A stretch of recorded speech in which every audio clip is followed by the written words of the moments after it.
오늘은 종려주일 팜 선데이입니다. 내일부터 한 주간을 패션윅 고난 주간이라 부르죠. 예수님께서 일요일에 예루살렘 성을 향해서 들어가실 때 수많은 군중들이 종려나무 가지를 들고 흔들었습니다. 종려나무 가지는 영광과 승리와 생명, 이것을 상징하는 것, 구원을, 기쁨을 상징하는 것이 바로 종려나무 가지입니다. 자, 오늘 읽었던 9절 말씀을 다 같이 읽어보겠습니다. 앞에서 가고 뒤에서 따르는 무리가 소리 높여 이르되 호산나 다윗의 자손이여 찬송하리로다 주의 이름으로 오시는 이여 가장 높은 곳에서 호산나 하더라. 아멘. 호산나 뜻이 뭡니까? 주여 우리를 구원하소서. 주여 우리를 구원하소서. 호산나, 예수님의 이름의 뜻이 뭡니까? 우리의 죄에서 구원할 자, 구원할 호산나 오시옵소서. 이렇게 우리가 성가대도 찬양을 했고, 우리가 찬양을 2000년 전에 이 찬양 소리가 막 우리 귀에 이렇게 들려야 합니다.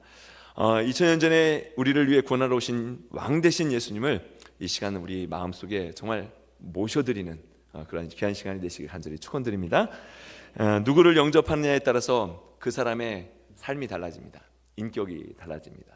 우리는 누구를 영접해야 될까? 예수님께서 제자가 무엇인가라는 것을 이야기하면서 마태복음 10장에 이렇게 말씀하고 있습니다. 41절까지 다 같이 읽어보도록 하겠습니다. 너희를 영접하는 자는 나를 영접하는 것이요 나를 영접하는 자는 나를 보내신 이를 영접하는 것이니라. 선지자의 이름으로 선지자를 영접하는 자는 선지자의 상을 받을 것이요 의인의 이름으로 의인을 영접하는 자는 의인의 상을 받을 것이요. 아멘. 예수를 그리스도로 나의 구주로 영접하면 그 안에 계신, 그 안에 역사하신 하나님을 우리가 영접하는 것과 같습니다. 그리고 우리가 하나님의 자녀, 예수님께서 하나님을 아버지라 부르셨기 때문에 우리도 역시 하나님의 자녀가 되는, 영접하는 자, 곧 그 이름을 믿는 자에게 주시는 하나님의 자녀의 권세를 누릴 수 있는 저와 여러분이 되시기 바랍니다가 아니라 되신 줄 믿습니다. 정말 되신 줄 믿습니다. 오늘 종려주일을 맞이해서 여기 모신 우리 모두는 예수님이 나의 주인이시오, 나의 구원자이시다라는 이 분명함, 또 자녀이면 우리 부모가 누구인가에 따라 자녀의 권세가 있지 않습니까? 바로 그 권세를 누릴 수 있는 그런 능력이 우리에게 있습니다. 예수님께서 예루살렘으로 들어가시고 십자가에 죽으시기까지 한 주간을 이렇게 보내게 됩니다. 우리 셰퍼드 라이프 5권을 배울 때 한 주간을 한 학기를 통해서 배우잖아요. 이 한 주간이 얼마나 우리에게 중요한 의미를 갖는지 모릅니다. 십자가의 여정 속에서 많은 사람이 등장을 하게 됩니다. 그런데 부정적인 사람도 있고 긍정적인, 우리가 모범이 되는, 배울 만한 그런 사람이 있습니다. 먼저 우리는 누구를 기억해야 되냐면요, 예수님이 오늘 예루살렘 성에 입성할 때에 자신의 나귀 새끼를 드린 사람들을 기억해야 됩니다. 지금은 차나 비행기를 타고 우리가 다니죠. 당시에는 보통은 말을 타고 다녔습니다. 팔레스틴을 지배했던 로마가 말을 타고 다녔어요. 그 로마에 준 평화를 이렇게 얘기합니다. 로마의 평화, 팍스 로마나다. 근데 왜 이렇게 얘기하냐면, 이 팍스 로마나는 말을 타고 전쟁을 하면서 이루었던 그러한 평화입니다. 진짜 평화는 이런 평화가 아니죠. 이게 우리가 전쟁을 통해서 일어나는 평화, 이게 하나님이 원하시는 평화가 아닙니다. 사람을 죽이고 약탈하는 전쟁을 통해서 말을 타고 왔던 그런 모습이 아니라, 오늘 예수님은 말이 아니라 평화를 상징하는 나귀를 타고 등장하시게 됩니다. 근데 이 나귀를 타고 이렇게 예루살렘 성에 가시는 모습은 그냥 예수님이 내가 나귀가 좋겠다 이래서 된 것이 아닙니다. 500년 전에 스가랴 선지자를 통해서 약속하신 말씀이 이루어진 거예요. 우리 다 같이 스가랴에 있는 말씀 읽겠습니다. 시온에 따라 크게 기뻐할지어다. 예루살렘에 따라 즐거이 부를지어다. 보라, 내 왕이 내게 임하시나니 그는 공의로우시며 구원을 베푸시며 겸손하여서 나귀를 타시나니 나귀의 작은 것 곧 나귀 새끼니라. 아멘. 예수님께서 나귀 새끼를 타시기 위해서 제자들을 보내십니다. 2명의 제자를 보내시죠. 이렇게 보내셔요. 내가 마을 어귀에 가면 나귀 새끼가 매여 있는 것이 있을 텐데 그것을 끌고 와라. 그런데 주인이 이걸 왜 끌고 가냐라고 말하면 주께서 쓰시겠다 하라. 이렇게 하면서 제자들을 보내십니다. 정말 나귀를 풀 때에 주인들이 묻죠. 그때 제자들이 주께서 쓰시겠다 하고 이렇게 허락을 받고 오게 됩니다.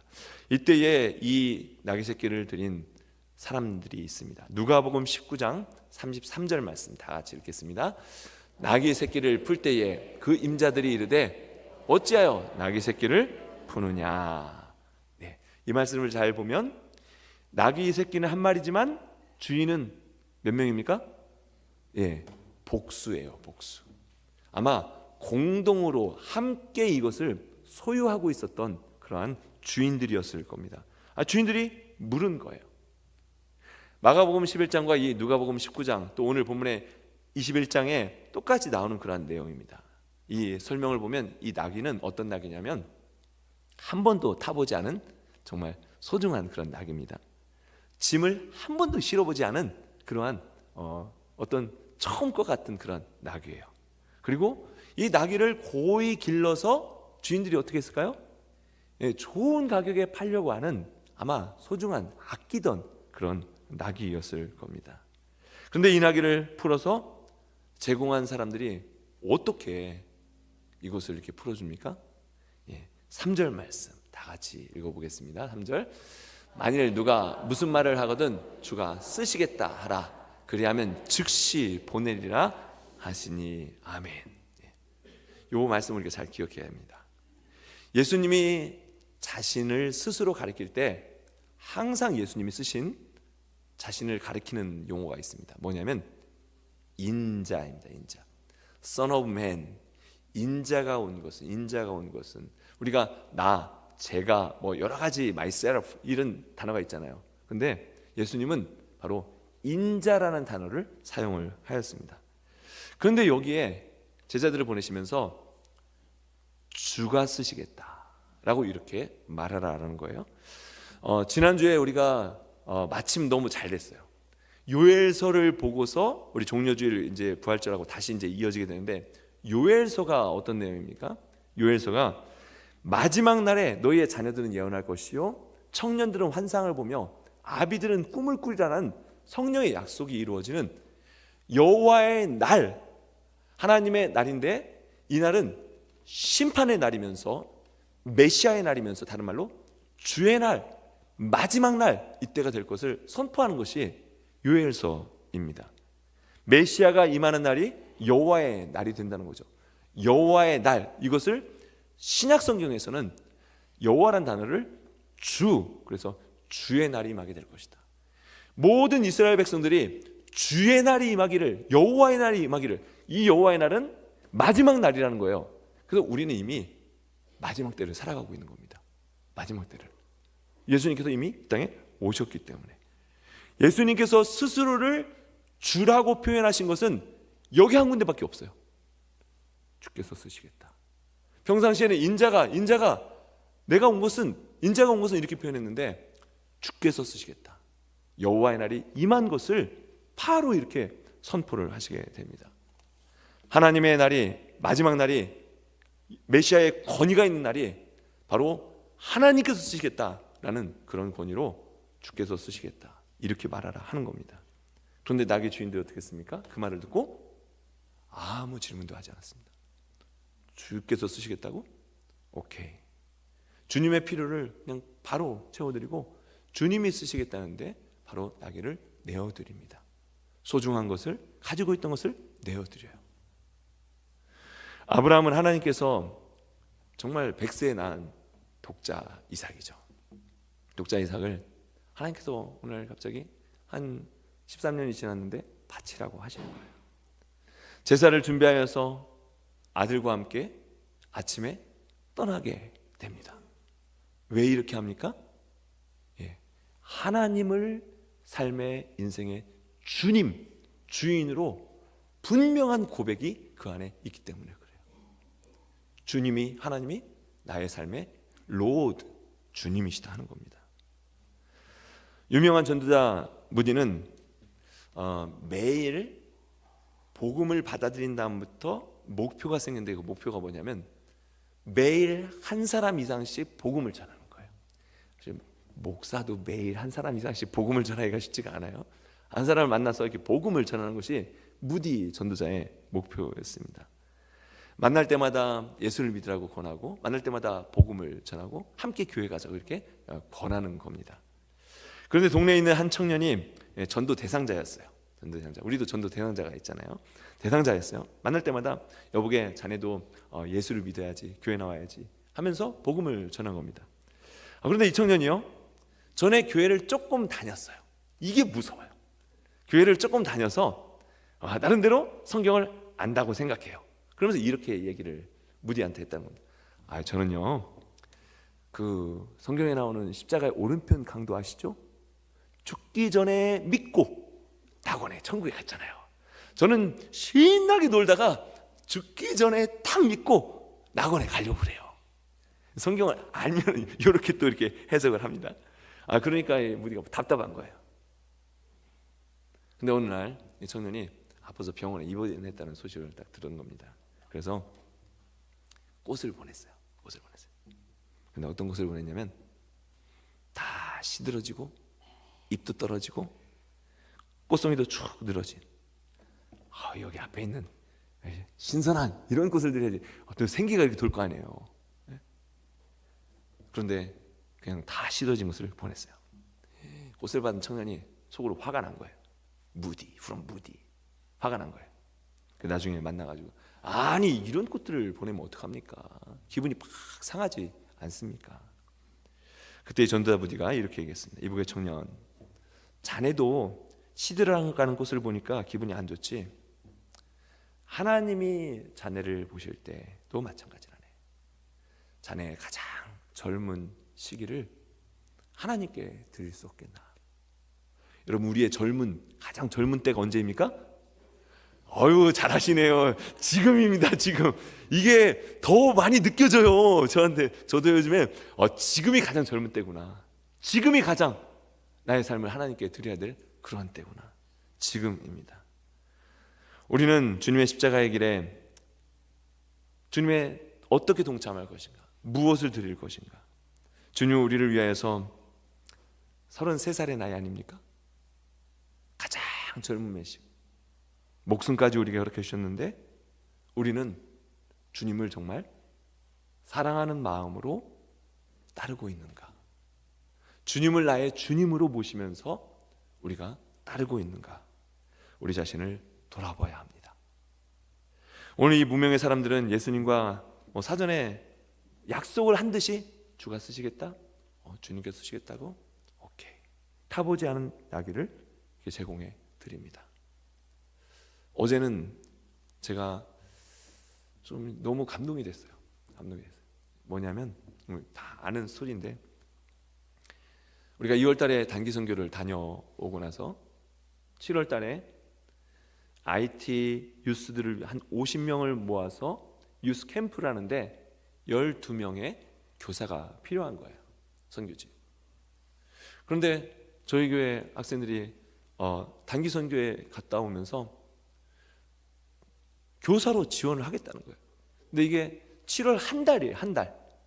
가장 더운 때가 7월, 8월. 이때가 도미니카 가장 더운 때입니다. 그런데 한 달 동안 목사가 푸시한 것도 아니에요. 전사님이 푸시한 것도 아니에요.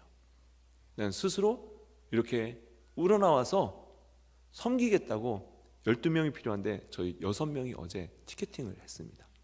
티켓팅을 했어요.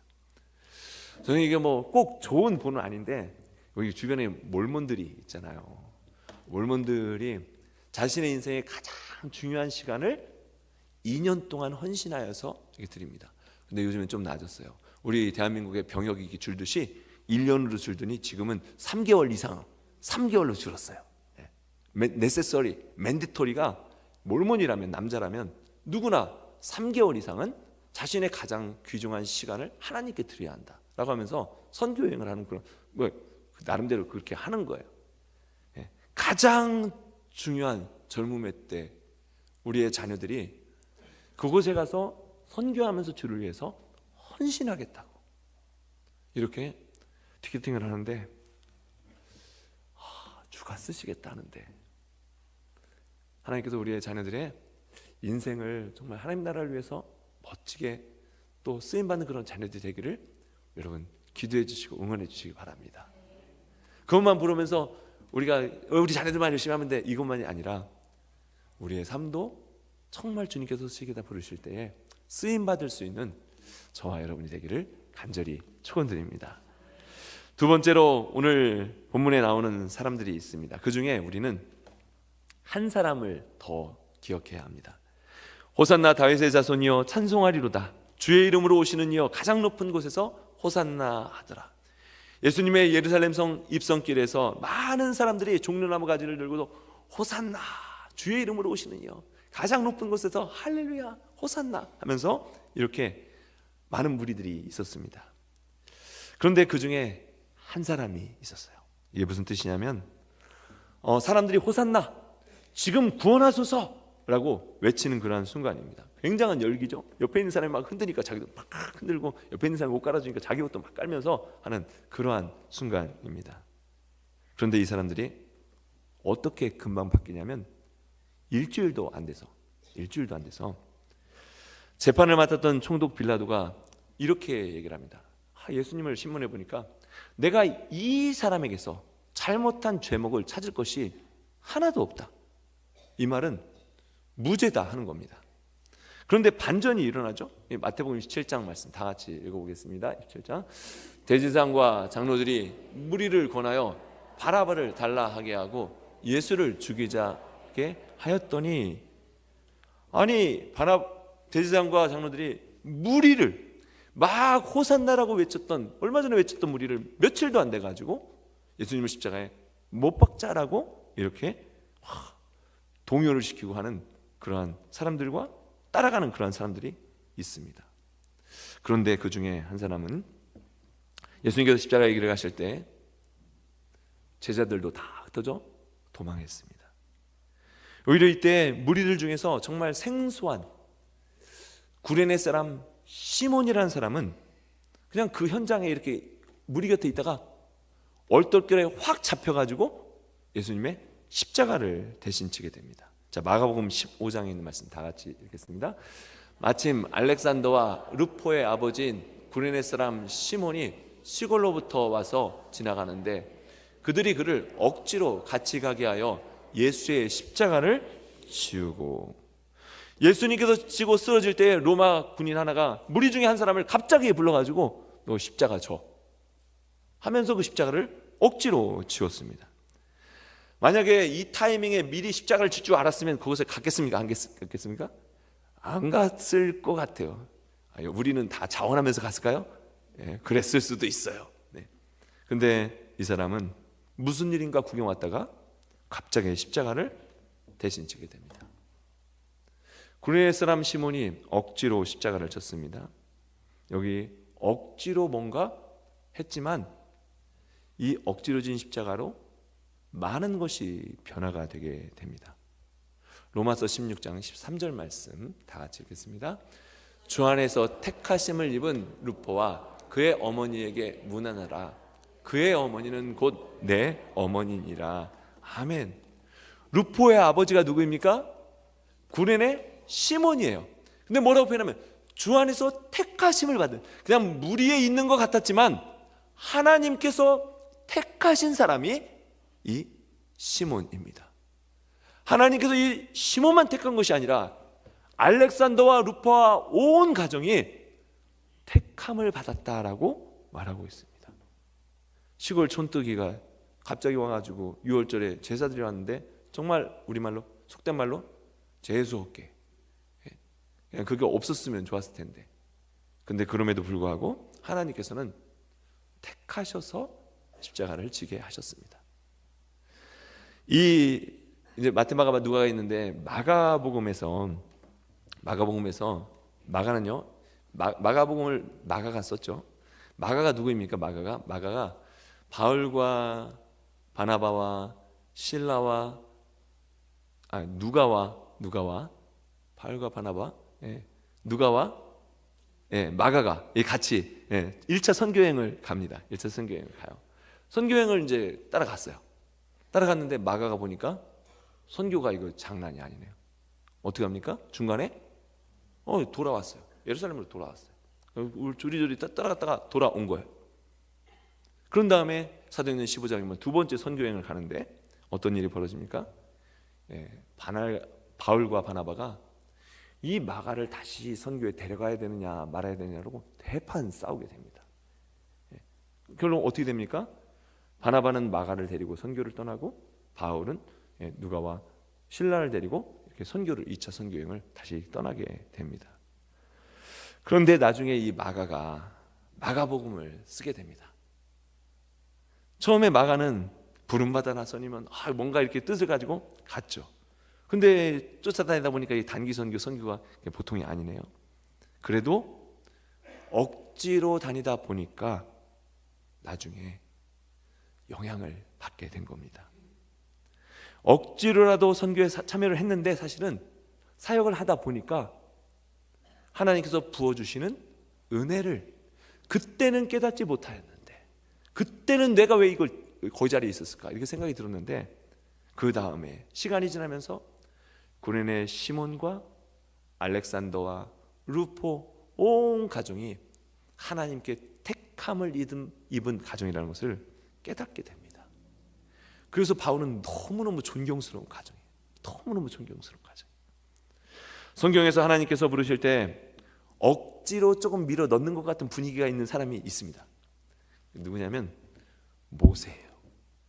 이스라엘 백성들을 인도했던 이 모세도 하나님이 부르셨는데 저는요 말을 잘 못하거든요. 저는 부끄럽거든요. 저는요 입이 뻣뻣하거든요. 처음에 막 뺐어요. 근데 하나님이 이렇게 밀어 넣으시죠. 사용하십니다. 예레미야도 그랬습니다. 예레미야가 하나님 부름을 받았는데 이렇게 저는요 어린아이 같아서 말을 잘 못합니다. 보낼 만한 사람을 좀 보내주세요. 지금 주님께서 우리를 향하여서 너희 십자가를 질 수 있나? 너희 십자가를 질 수 있나? 이렇게 물으신다면 여러분 어떻게 대답하시겠습니까? 자, 마태복음 16장 24절 말씀 다 같이 읽겠습니다.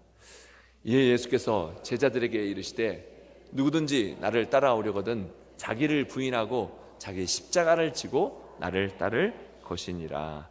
아멘. 알렉산더 맥그리스라는 20세기 후반에 복음주의자, 존 스토트 목사님, 또 제임스 패커, 예전에 한번 몇 주 전에 소개했죠. 제임스 패커, 알렉산더 맥그리스, 복음주의 신학자로 이렇게 이야기를 합니다. 그 알렉스 맥그리스가 이렇게 얘기를 합니다. 차가운 말로 은혜를, 차가운 심장으로 은혜를 말하지 말고 뜨거운 심장으로 십자가를 품어 보십시오. 그냥 나 은혜 받고 차가운 심장으로 이렇게 말하지 말고 정말 뜨거운 열정을 가지고 십자가를 품어 보십시오. 십자가를 지고 십자가를 품는다는 게 뭡니까? 십자가는 누구나 지고 싶은 게 아니에요. 십자가는 지기가 버겁습니다. 우리가 그냥 할 수 있어서 하는 게 십자가가 아닙니다. 즐겁게 할 만한 그런 것도 아닙니다.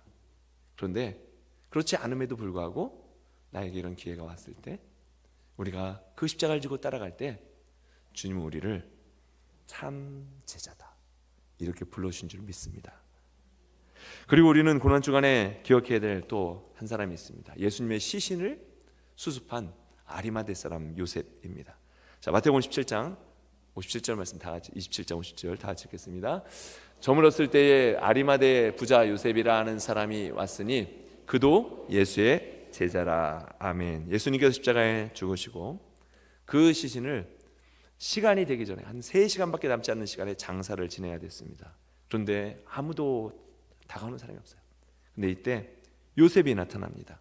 이 요셉은 바리새인이었고 사내들인 공회원이었습니다. 그런데 십자가 앞에서 다른 사람들을 다 숨는데 그 예수님 앞에 나타나고 많은 사람들 앞에 자신의 믿음을 드러내는 거예요. 드러내는 겁니다. 예수님이 시신을 장사한다는 것은 굉장히 위험한 일입니다. 왜요? 예수님께서 반역죄로 돌아가신 거예요. 유대인의 왕이라는 반역죄로 돌아가는데 반역죄에 동참하는 것과 같은 그러한 분위기를 줄 수가 있습니다. 또 하나님의 아들이라는 것 때문에 사람들이 돌 던지고 십자가에 죽게 하였는데 오히려 돌에 맞을 수 있는 그런 상황이 될 수가 있습니다. 사내들인 공회에서 추방당할 수 있겠죠. 하루아침에 자기가 가지고 있던 모든 신분과 권위 이런 것들을 다 잃어버릴 수도 있을 수 있습니다. 또 오늘 마태복음의 말씀해 보면 뭐라고 되어 있습니까? 그가 부자였다는 거예요. 부자였다는 겁니다. 백성들로부터 장사의 기반이 다 흔들릴 수 있는 그러한 시간입니다. 그런데 그는 이 모든 것보다도 또 다른 모든 제자들보다도 더 큰 믿음으로 예수님께 나왔습니다. 믿음으로 나올 때 제자가 되는구나. 믿음으로 나올 때 제자가 된 줄 믿습니다.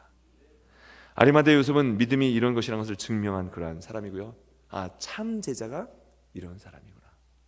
위험할 때 나 자신을 생각하면서 빼는 것이 아니라 앞에 나올 수 있는 사람이 참 제자구나 하는 것을 보여줍니다. 이런 용기가 이 고난 주간에 있기를 간절히 축원드립니다. 그리고 마지막 한 사람을 우리가 소개해야 하는데, 지난 주간에 저희 이제 미국 모친 생일이라 오하이오에 1박 2일로 다녀왔습니다. 주일이 생일이었어요. 최장로님 생일날이 같아요. 3월 20일 주일이 생일인데 이제 월요일에 도착을 했죠. 도착을 했는데 이제 식사를 하는데 이런 얘기를 하는 거예요. 어제는 생일이었는데 시리얼로 하루 종일 지냈는데 오늘은 그렇게 식사를 하니까 너무 좋다고. 좀 마음이 좀 찔리기도 하고 죄송하기도 하고 따뜻해지기도 하는 그런 시간이었습니다. 좀 짠했어요. 저녁에 이제 생일 축하를 이렇게 하려고 이렇게 하는데 이게 누구냐면 이 패밀리가 강아지 트레이너입니다. 강아지를 막 키우시잖아요. 그러니까 그때 트레이너인 이 아메드, 리사, 사진에 보시면 헤바, 그리고 여기 한 살, 며칠 전에 한 살이 된 쟁입니다. 패밀리예요.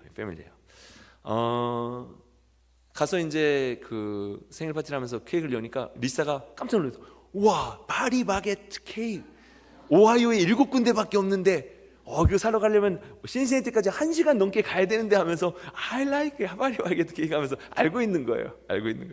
그래서 여기서 들고 간 케이크를 이렇게 자르면서 이야기를 나누고 식사를 이렇게 나누는데 이제 다음 슬라이드 보내세요. 너무 오래 보시면 제 얼굴이 너무 크게 나왔어요. 제가 찍어가지고 찍는 사람은 손해를 봐요. 네, 하여간 이렇게 하는데 대화를 이렇게 하다가 대화의 주제가 어디로 갔냐면 이게 가지 말아야 될 대화의 주제가 뭐냐면 전쟁, 정치, 종교 이쪽으로 간 거예요. 이 아메드가 이집트인이에요. 그리고 무슬림입니다. 그러니까 저희 미국 어머님이 전도를 하고 싶은 마음에 계속해서 이렇게 컨택을 하는 거예요. 또 왔으니까 원래 탁구도 잘 치고 그래가지고 탁구도 이렇게 사실은 탁구 치기 위해서 왔어요. 근데 이렇게 이야기를 하다 보니까 탁구는 안 치고 계속 이제 뭐 전쟁, 정치, 종교 얘기를 하면서 이 얘기가 이렇게 오가게 되었습니다. 그러면서 이렇게 아메드가 얘기를 합니다. 이슬람의 샤리아법이 얼마나 좋은 법인 줄 아느냐. 도덕적이고 모든 사람을 위해 좋은 법이다. 민족마다 전통마다 약간 다르긴 하지만 너무 좋은 거라는 거예요. 그러면서 여성을 이만큼 보호하는 법이 없다는 거예요. 우리가 생각할 때는 아니잖아요. 그럼 뭐냐 그랬더니 여성들이 히잡을 쓰고 이 부르카를 입고 다니는 거 여성을 보호하기 위한 거다 이렇게 얘기를 하는 거예요. 보는 관점이 이렇게 다르구나. 보는 관점이 이렇게 다르구나. 그렇게 생각을 하고 있는 거예요. 그러면서 대화를 이렇게 하면서 근데 공통적인 분문이 있습니다. 뭐냐면 하나님은 한 분이시다. 유대인이나 이슬람인이나 우리 크리스찬 하나님은 한 분이시다 라는 거예요. 그러면서 자신도 예수를 안다는 거예요. 예수는 아는데 예수님은 참 좋은 선지자였다. 그러나 예수님이 완성하지 않은 법을 마호메트가 완성했다. 뭐 이렇게까지 이제 설명을 하면서 계속 설명을 하는 거예요. 그러면서 이제 계속 얘기를 하다 보니까 나중에 막 이제 언성도 올라갔다 내려갔다 하고 이렇게 하고서 이제 결론은 그거예요. 우리 종교는 다르지만 we are all friends, still friends 이렇게 얘기하면서 이제 끝내면서 헤어졌습니다. 그런데 이슬람 사람들이 받아들이지 못하는 한 가지가 있습니다. 바로 유대인들도 마찬가지죠. 어떻게 신이, 하나님이 이 땅에 인간의 몸을 입고 내려오느냐 하는 겁니다. 그런데 이것이 기독교의 본질입니다. 예수가 그리스도라는 본질입니다. 로마서 5장 10절 말씀 다 같이 읽어보겠습니다. 곧 우리가 원수 되었을 때에 그의 아들의 죽으심으로 말미암아 하나님과 화목하게 되었은즉 화목하게 된 자로서는 더욱 그의 살아나심으로 말미암아 구원을 받을 것이니라. 아멘. 그는 근본 하나님과 본체시지만 하나님이셨지만 하나님 그 아들이셨지만 이 땅에 내려오셔서 십자가의 죽으심으로 말미암아 우리와 하나님과 화목하게 하시고 하나님을 알고 우리를 알고 그분이 하나인 것을 알고 하나님의 마음을 알기 때문에 십자가의 길을 가신 그 예수님, 이것이 본질적으로 다른 그런 우리의 믿음의 고백입니다. 아니 그러면 예수님이 오셔가지고 뭐 통치를 멋지게 하셔가지고, 그런데 그게 아니라 우리를 가장 근본적인 죄악 가운데서 구원하시기 위해서 십자가에서 죽으실 수밖에 없고, 이렇게 되어야 영생을 얻는 영생이 우리에게 주어진 것을 하나님도 아시고 그 아들 예수 그리스도 그분이 아시기 때문에 이 땅에 오셔서 십자가의 길을 가신 것. 예수님께서 마지막 겟세마네 동산에서 기도하실 때 주님 이 잔을 내게서 아버지 옮길 수 없습니까? 그럼 마지막에 이렇게 기도하시죠. 그러나 내 뜻대로 마시고 아버지의 뜻대로 되기를 원합니다. 억지로 가신 것이 아니라 그 다음에 일어나서 십자가의 길을 향해서 당당하게 이렇게 걸어가신 주님의 십자가의 길을 생각하면서 예수님께서 십자가의 길을 가셨기 때문에 우리를 살리시고 우리에게 영원한 생명을 주신 것을 다시 한번 기억하시면서 이 고난주간 한 주간을 보낼 때 나는 어떤 길을 걸어갈 것인가, 예수님께서 우리를 위해서 십자가의 길을 걸어가셨는데 나는 어떤 길을 걸어갈 것인가, 이렇게 결단하면서 참 제자로서 우리 주님을 따를 수 있는 저와 여러분 되시길 주의 이름으로 간절히 축원드립니다.